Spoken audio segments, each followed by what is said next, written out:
What's up, guys? It's Josh here, back with another Kansas City Chiefs related video, and we're going to be looking at another draft prospect today, watching some film. And today we're going to be looking at a defensive prospect, linebacker Jabril Cox. This is someone that a lot of Chiefs fans like, has gotten a lot of buzz, is expected to go pretty high in this draft, probably around the second round.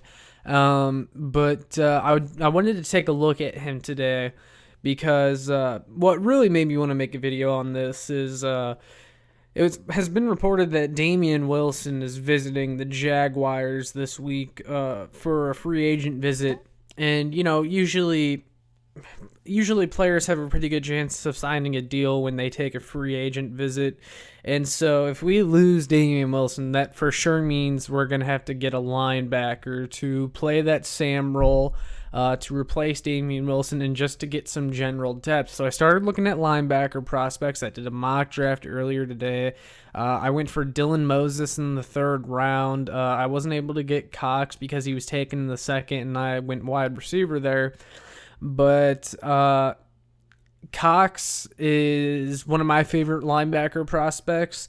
And I kind of regret taking Moses earlier because I think Cox has much higher upside. I think I probably should have taken Cox in the second round instead of Moses in the third, because to me, Cox just fits what the Chiefs want to do a little bit better and showed to have a much better motor than Moses this past season, I thought. But, Cox would be a great fit for this defense because he played at LSU this past season for his senior season, and he was at NDSU the year before, and he wanted to go to a higher level of competition to show that he can still compete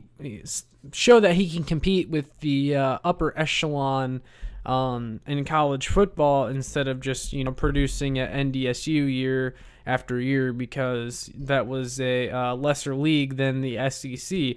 Well, Cox ended up going to LSU, and his production stayed largely the same, which is good because that means he was consistently a great player, even with the step up in competition. So last year, in just 10 games, he had 21 assisted tackles, 37 solo tackles. My bad, I read that wrong. He had 58 total tackles, 6.5 for a loss, a sack, 3 interceptions, and 5 passes defended. So you'll immediately notice that Cox seems to be good in coverage, and you would be correct. In fact, Cox earned a 83.5 coverage grade from PFF this past season, and also had 11 pass breakups over the past 2 years, which ranks second among all college football linebackers, only behind Nick Bolton, who I also like. But I think Cox would actually be a better fit for the Chiefs than Bolton, even though I am a huge Mizzou homer and I love Nick Bolton. But we're going to look at one of Jabril Cox's games here, the game against Vanderbilt from this past season.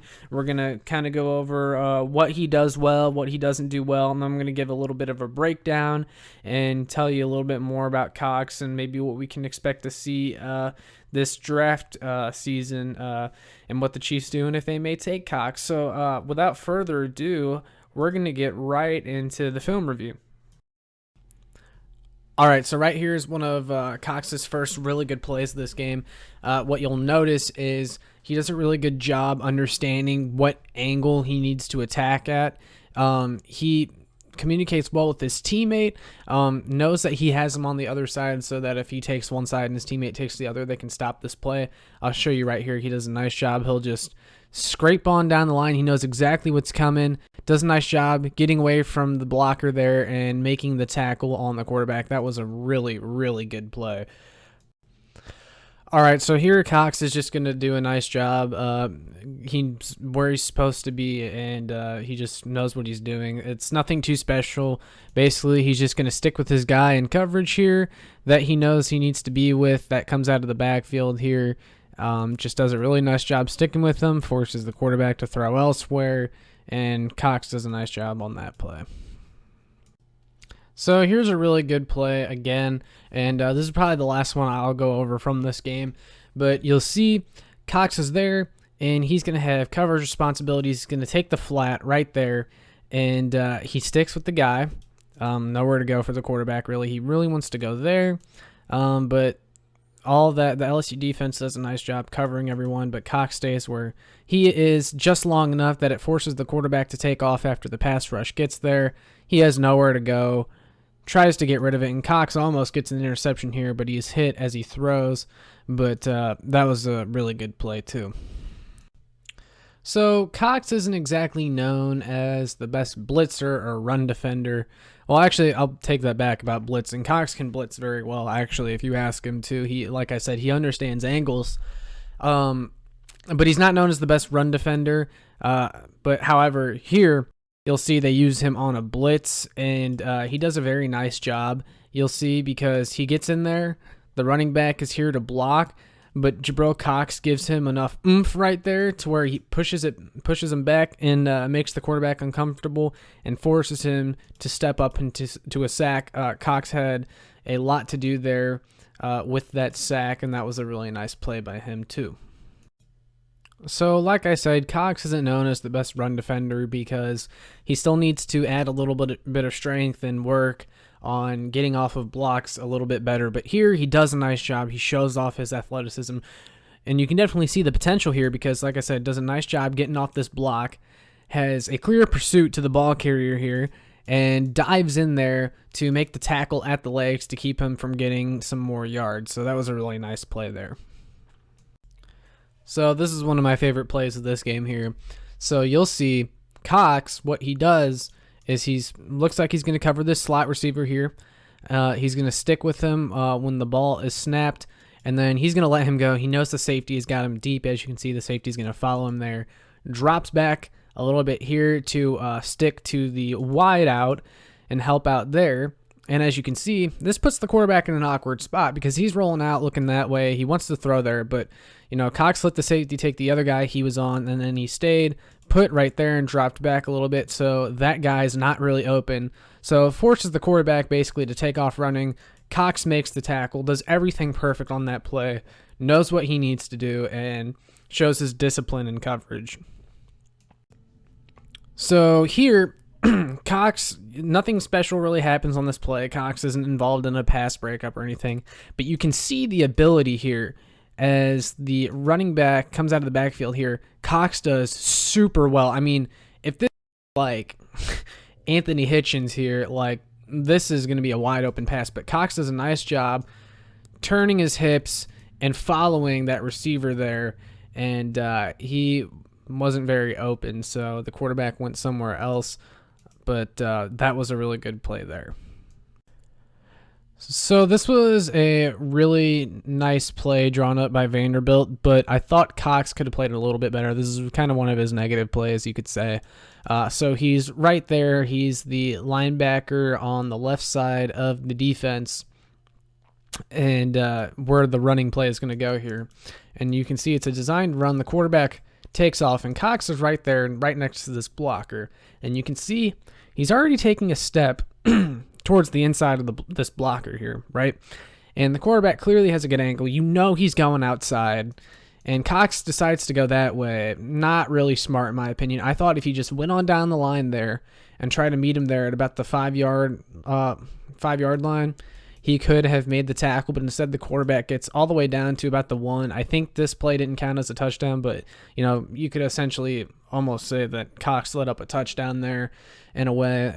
I thought he could have handled that one better. So here, again, Cox could improve his run defense more. I want to see him come and hit like a missile more often than he does and really take guys down and go low. Like right here, you'll see he does a nice job getting through, but then the running back just is able to stiff arm Cox away, completely breaks that tackle. I thought he could have done better there.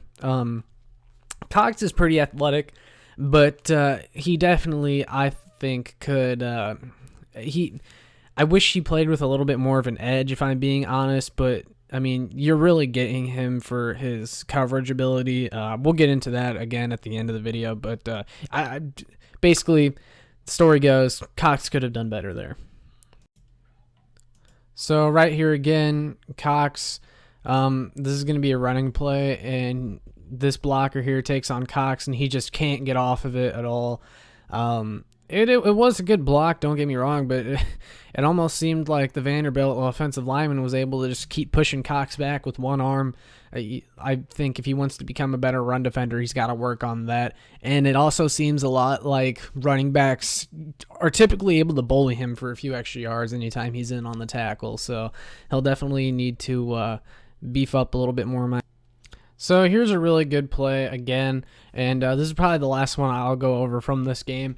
But you'll see Cox is there, and he's going to have coverage responsibilities. He's going to take the flat right there, and he sticks with the guy.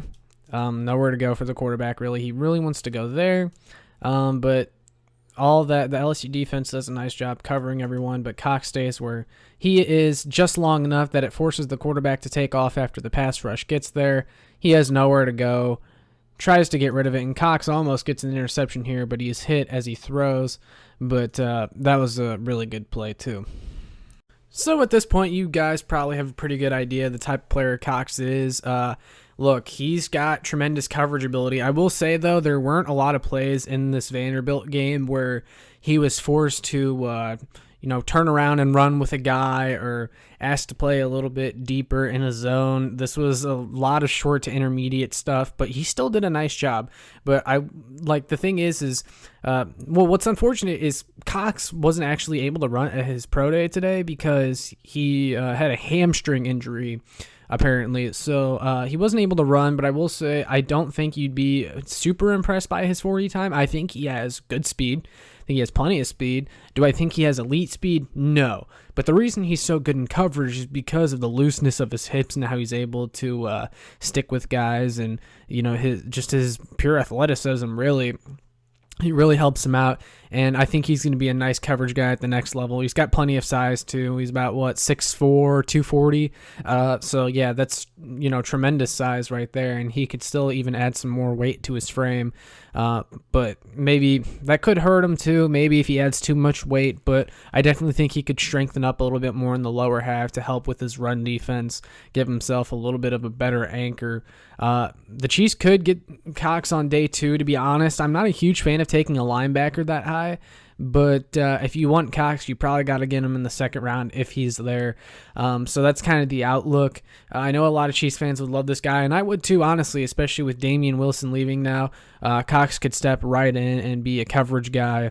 And you can really stick him anywhere on the defense. Because if you noticed in the film review, they had him lining up at outside linebacker, middle linebacker, kind of almost like a safety at times. He can stick with tight ends, running backs, slot receivers. He just does a really good job, and he's going to have a great future in the NFL as a coverage linebacker, and I think he has the potential to be one of the better coverage linebackers in the league. So, yeah, that's all I got for today, guys, for this video. So let me know in the comments what you guys think of Jabril Cox, if you want the Chiefs to draft him or not. That's all I got for today, though, so make sure you like, share, subscribe so other Chiefs fans can find this, and check me out on showmefootball.com and Arrowhead Addict. But that's all I got for today. Peace.